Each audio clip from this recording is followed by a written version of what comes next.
Good afternoon, diners. And this afternoon we have a special report from the sports desk of DNS. That's the Diner News Service. We are reporting on the halfway point of the Iditarod, the last great race on Earth. It is a dog sledding race that goes from Anchorage to Nome, 1,000 miles across very difficult terrain and difficult weather, and it commemorates the Great Race of Mercy, which occurred in 1925 and was successful in bringing diphtheria serum from Seward up to Nome by a dog sledding relay of people from the post office in those days who delivered the mail. This was mostly before bush planes. The bush planes started to come in around the same time, around 1925 or so, but the weather was bad. There were only 3 bush planes in Alaska, and none of the pilots were qualified in any way to make that flight. So they elected to use the sleds, and a dog named Balto led the pack. The last group, or the last of the relay teams, into Nome, and Balto became quite famous. He was commemorated with a statue in Central Park. Yeah? Holy crap! Are you going all the way? Yeah. Anyhow, back to Balto. My video back there froze up. Actually, it was the end of one of the videos that I have queued up, and I had to start the next one. Okay, so that was the history of the race, and nowadays it's run not by a relay team, but individual mushers. Those are the people that train the dogs and guide the sleds. Run it by themselves, the whole 1,000 miles, and they have rest stops along the way, and the whole thing is very meticulously planned and also meticulously administered these days, because there's a lot of bullshit controversy from the PETA people that you know, this is cruelty to animals and so forth, you know. But you know, these are working dogs. This is what they were bred for.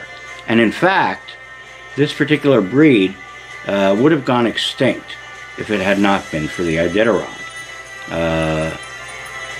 The Iditarod saved this breed of dog. The bush planes and the snow machines, they took over for the dog sleds. And, you know, in many respects it was a lost art for a few years. But a fellow named Joe Reddington Sr. Had a dream, and he started the Iditarod back in 1973, I believe it was.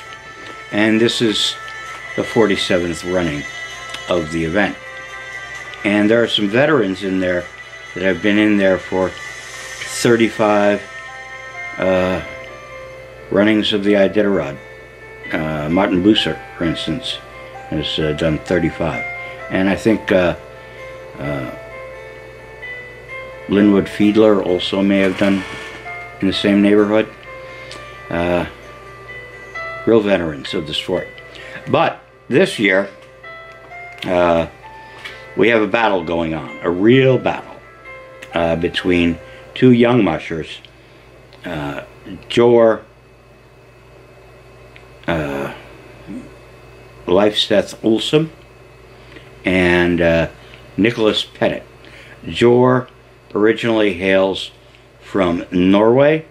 Sometimes I call him the Viking or the Norwegian. And Nicholas is originally from France, I believe. And sometimes I call Nicholas the Frog. The less than nice nickname for Frenchmen and French people. And I do that, you know, in jest. I'm not a racist or nationalist or anything like that. But anyway, Nick and Joar have been exchanging the lead here for the last quarter of the race or so. They have completely different strategies. Nick has a dog team that's called a herd of buffalo. They are astounding. I don't think there's ever been a stronger team of dogs assembled for an Iditarod or for anything else. So Nick is just bulling through. He blew through Iditarod, which like nobody does. Iditarod is more or less the halfway point of the race, and it's the rest stop that the race is named after. When it was originally conceived of by Joe Reddington Sr., the race was just supposed to go from Anchorage to Iditarod and back, okay? But over time, it morphed, and now it goes all the way up to Nome. And so he just bulls through, and he's just going all guns, firing on all cylinders. And I'll try to get a clip up of his dogs coming into Iditarod. I mean, it's just impressive. Those dogs been running well over 100 miles, and they still wanted to go. On the other hand, Joar, the Norwegian, is running a, well, I would say a more thoughtful race. He's taking his rest stops and letting Nick pass him by, you know, when he could be moving on, pushing on. And at this point in the race, let me see if I can bring up the GPS.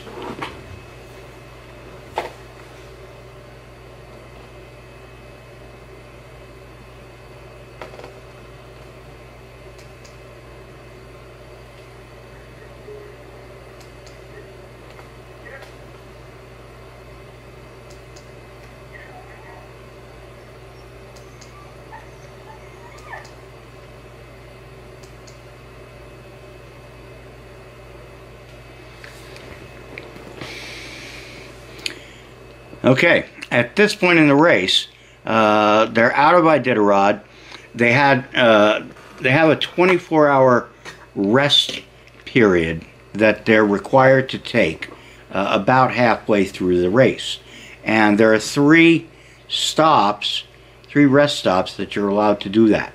The first one is over here.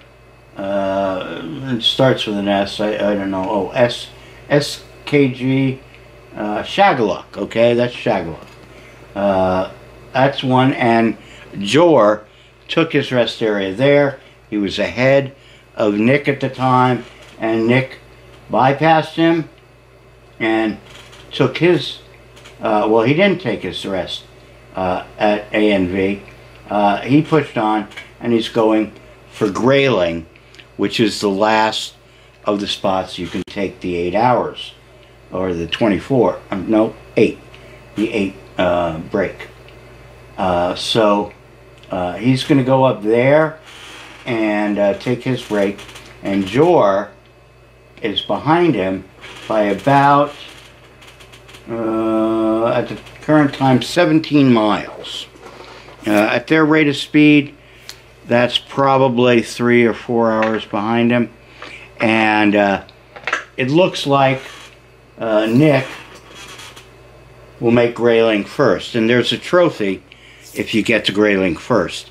And there's also another trophy that you get if you get to Iditarod first. But the real trophy, the one that everybody really wants, is in Nome.